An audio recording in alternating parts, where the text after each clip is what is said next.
Oke, saya mulai aja ya. Bismillahirrahmanirrahim. Assalamualaikum warahmatullahi wabarakatuh. Waalaikumsalam warahmatullahi wabarakatuh. Warahmatullahi wabarakatuh. Oke, alhamdulillah di malam hari ini bisa ketemu perkuliahan online karena saya masih belum ke kampus ya. Mungkin minggu depan. Oke, di mata kuliah ini arsitektur dan organisasi komputer saya sudah ngupload e-book ya di kampus. Kalian bisa baca materinya yang akan kita bahas.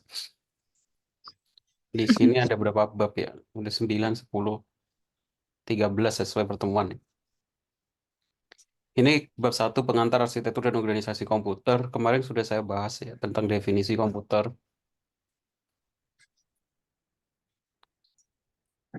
gambaran sistem komputer, terus ada yang namanya input, proses, dan output.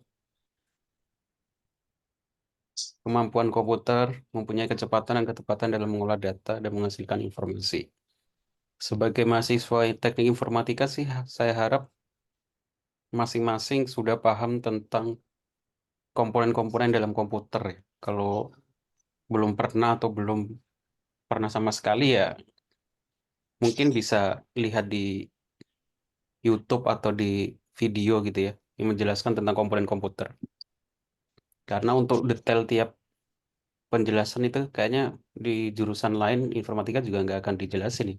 Karena dianggapnya sudah paham apa namanya prosesor itu gunanya untuk apa, hard disk itu gunanya untuk apa gitu ya. Terus mereknya apa saja, ukurannya apa saja. Paling nggak bisa dibaca-baca sendiri dan termasuk apa ya? Tapi nggak sebenarnya nggak ada kamu. Apakah mahasiswa informatika harus bisa apa namanya masang komputer ya, ngerakit PC itu sebenarnya ada syaratnya khusus nggak ada sebenarnya. Kalau di jurusan lain sih kayaknya nggak ada ya. Karena informatika sebenarnya fokusnya di aplikasi ya, di perangkat lunaknya ya. Jadi kalau orang bisa ngerakit PC, bisa ini ya, kebanyakan ya belajar sendiri ya. Belajar sendiri, nyoba-nyoba sendiri gitu.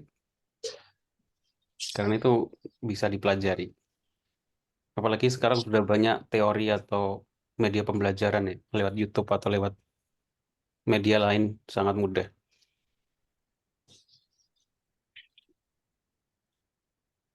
Evaluasi dan kinerja komputer. Sejarah singkat komputer sebelum tahun 1940. Sejak dahulu kala proses pengolahan data dilakukan oleh manusia. Jadi pertama kali dibuat komputer itu tujuannya adalah mengolah data, menghitung perkalian sebenarnya, mengolah data, menghitung perkalian. Supaya ya salah satu bentuk komputer paling awal ya kalkulator ya. Kalkulator itu salah satu bentuk komputer paling awal, membantu perhitungan supaya lebih cepat. Beberapa peralatan yang digunakan alat hitung sebelum ditemukannya komputer adalah abacus sekitar 500 tahun yang lalu. Ini namanya sempoa ya, kita nyebutnya. Terus ada kalkulator roda numerik, kalkulator roda numerik 2, kalkulator mekanik.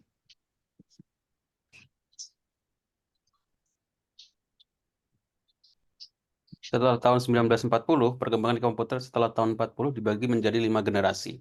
Komputer generasi pertama adalah komputer yang menggunakan tabung vakum untuk memproses dan menyimpan data. Ia menjadi cepat, panas, dan mudah terbakar. Oleh karena itu, beribu tabung vakum diperlukan untuk menjalankan operasi keseluruhan.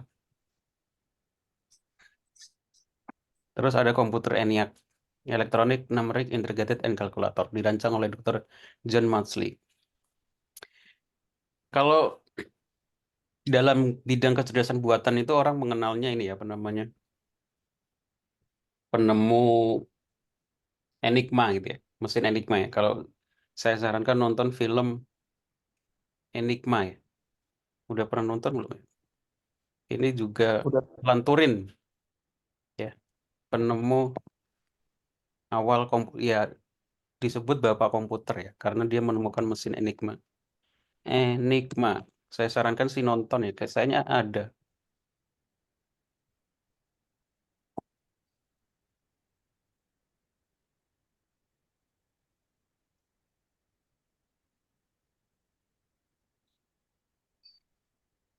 Ya, imitation game ya namanya. Ini menceritakan tentang bagaimana Alan Turing menciptakan komputer ya, bukan menciptakan komputer ya, menciptakan perangkat untuk mendeskripsi enkripsi dari mesin enkripsi Jerman ya, namanya Enigma. Jadi dia melakukan proses yang berkali-kali ribuan dalam waktu singkat menggunakan mesin, tapi ini masih manual ya, nggak ada elektronik. Tapi ini awal mula kecerdasan buatan, bagaimana dia mempublikasikan paper atau jurnal dari tahun 1940-an udah kepikiran bagaimana komputer itu bisa berpikir gitu. Ada jurnalnya, nama jurnalnya apa lupa saya. Kalau bisa sih nonton ya, untuk pengetahuan sejarah komputer di awal.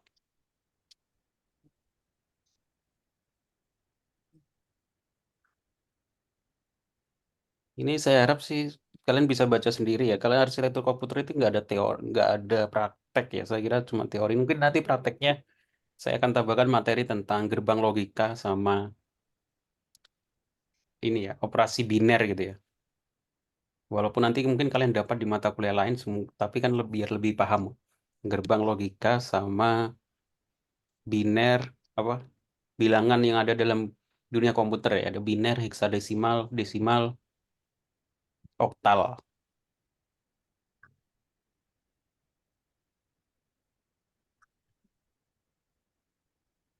Oke, karena materinya tentang teori semua, kalian bisa baca sendiri ya. Nanti akan saya tambahkan dikit pemrograman tentang biner. Nanti saya makan teori bagaimana merubah bilangan desimal ke biner dan lain sebagainya terus diimplementasikan di program ya. Supaya paling nggak teori aja ya. Termasuk tentang gerbang logika.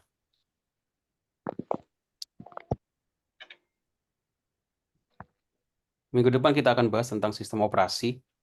Nah, sebagai mahasiswa informatika, kalau saya sarankan menggunakan sistem operasi berbasis Unix atau Linux ya.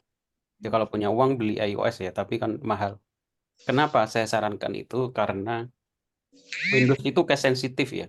Windows itu tidak case sensitif. Jadi kalau kalian lihat ikutin beberapa developer atau programmer yang sudah berpengalaman jarang menggunakan Windows. Kenapa? Pertama karena Windows itu case sensitif. Jadi Windows itu huruf K besar sama K kecil itu dianggap sama. Nggak ada bedanya. Jadi kalau kalian buat variabel yang sama, yang huruf besar dan huruf kecil itu dianggap sama kalau di Windows, di sistem operasi Windows. Dan artinya aslinya itu kan beda, huruf besar sama huruf kecil kan beda. Nah, kalau di Linux, sistem operasi basis Linux atau Unix itu case sensitif ya. Jadi kalau kalian buat program di Windows terus mengabaikan huruf besar, huruf kecil, itu nggak akan error, tetap jalan. Biasanya yang aplikasi berbasis web ya, karena servernya berbasis Windows itu tetap jalan dia huruf besar, huruf kecil. Tapi kalau kalian terus aplikasinya diupload di server, servernya itu 80%, 90% itu berbasis Linux atau Unix, nanti akan error karena huruf besar sama huruf kecil itu berbeda.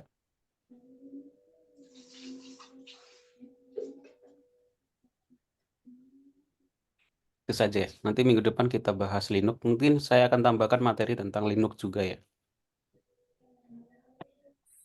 Oke, itu saja. Kira-kira ada yang ditanyakan?